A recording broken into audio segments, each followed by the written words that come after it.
Honey trap సంఘటనలో బాధ్యులైన పోలీసులు నేతలపై కఠిన చర్యలు తీసుకోవాలని సిఐటియు డిమాండ్ చేసింది. అనంతపురం ఎస్పీ కార్యాలయం ఎదుట సిఐటియు నేతలు ధర్నా నిర్వహించారు. అంబేద్కర్ విగ్రహం నుంచి ఎస్పీ కార్యాలయం వరకు ర్యాలీ చేశారు. ఏడాదిన్నర కాలంగా పార్టీల ముసుగులో పోలీసుల సహకారంతో అక్రమాలకు పాల్పడుతున్నారని విమర్శించారు.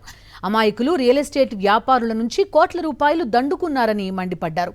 ఈ సంఘటనలో బాధ్యులైన వారిపై చర్యలు చేపట్టకపోతే జిల్లా వ్యాప్తంగా ఆందోళన ఉధృతం చేస్తామని హెచ్చరించారు. రెండో ఎపిసోడ్ ఏమంటే ఈ ముఠాకి ప్రత్యక్షంగా పరోక్షంగా సహకరించినటువంటి రాజకీయ ప్రముఖులు ఎవరెవరున్నారు, వారి పాత్ర ఏంటనేది నిజాలు నిగ్గు తేల్చాలి. వారి నుంచి మరి డబ్బు రికవరీ చేయాలి, వారిని కూడా అంటే రిమాండ్కి పెట్టాలి. ఇది విపరీతమైన రాజకీయ ఒత్తిళ్లు వస్తూ ఉన్నాయి. ఒక ఎస్ఐని సర్వీస్ నుంచి తొలగించాలా వద్దా, కొంతమంది కానిస్టేబుల్ని సర్వీస్ నుంచి తొలగించాలా వద్దా అనే విషయం మీద అధికార పార్టీ ప్రజాప్రతినిధులు ఎమ్మెల్యేల నుంచి విపరీతమైన ఒత్తిడి వస్తూ ఉంది.